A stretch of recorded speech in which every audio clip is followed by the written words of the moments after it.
Well, with us now is Ben Phillips, the Director of Policy for Oxfam. If these Palestinians are being well paid and being paid the same as their Israeli compatriots, or sorry, their Israeli colleagues, what's wrong?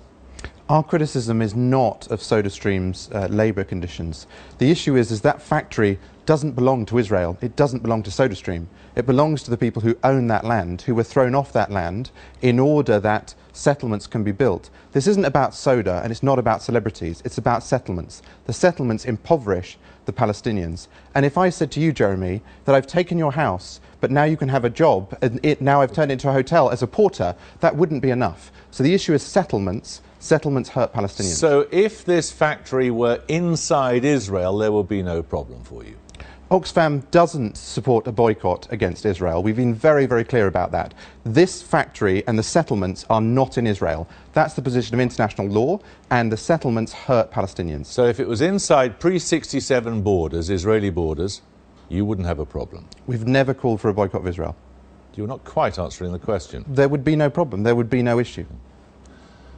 So what could SodaStream do to comply with to meet your objection? They could fulfil international law and not be in illegal settlements, not be in someone else's territory. So they have to shut the factory down? If you meet the people that live outside of the settlements, the people that are close to the settlements, they can't get permits for building. They can be thrown out of their homes. 100 people had their homes taken away from their homes last month, just last month. So the settlements are hurting people across the West Bank. That's not SodaStream's business, taking away people's homes, is it? We're not here to criticise SodaStream. We're here to focus on the settlements and the harm that they do. It's SodaStream that's brought this to a head, as you know.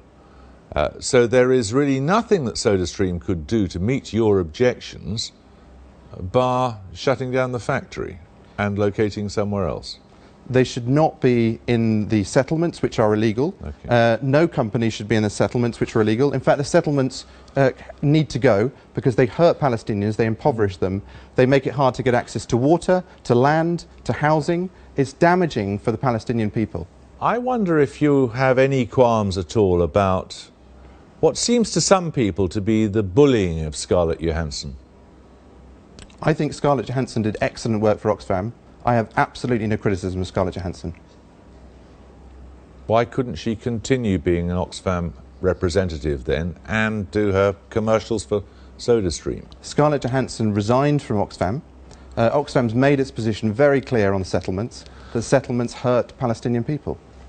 Okay, thank you very much indeed. Well, to respond to that is Daniel Birnbaum, the CEO of SodaStream. He's in Tel Aviv now. Can you hear me, Mr. Birnbaum? I can, Jeremy. Excellent. Thank you very much. How much did you pay Scarlett Johansson for this ad, as a matter of interest? It's not about money, and we don't disclose the commercial terms that we have with Scarlett. I can tell you that her decision has not been financially motivated, but rather humanitarian driven, because she truly cares about people and about bringing peace to the region in the Middle East, and doing so within a two-state solution. How do you feel about being part of the occupation of territories seized from another country? Well, what I'm doing at SodaStream in the factory of Mishar Dumim is occupying Palestinians side by side with Israelis. It's not a settlement, it's a factory. In fact, we are part of the Palestinian economy and possibly part of the future, the seeds of the future Palestinian state. We are not financing the settlement economy. We are giving equal rights, equal wages, equal benefits, and equal opportunity to Palestinians. But we're proud about what we're doing in this factory. But you have taken a political position in choosing to operate this factory inside the occupied territories. You accept that at least?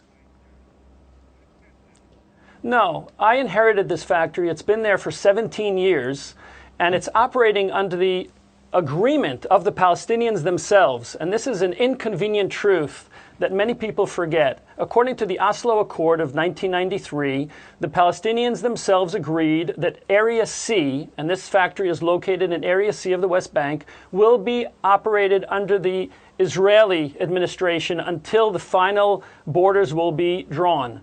And that is how we are operating. And that's a good thing for the Palestinians who work for me, because we're paying them Israeli wages, which is about 4 times more than what they would earn in the Palestinian Authority if they were lucky enough to even have a job, because the unemployment there is between 30 and 40%.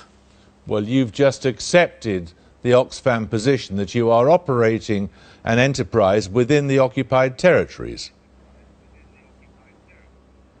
Of course we're operating Right. an enterprise within the occupied territories, but my dilemma is, should I throw 1,300 people into unemployment and poverty?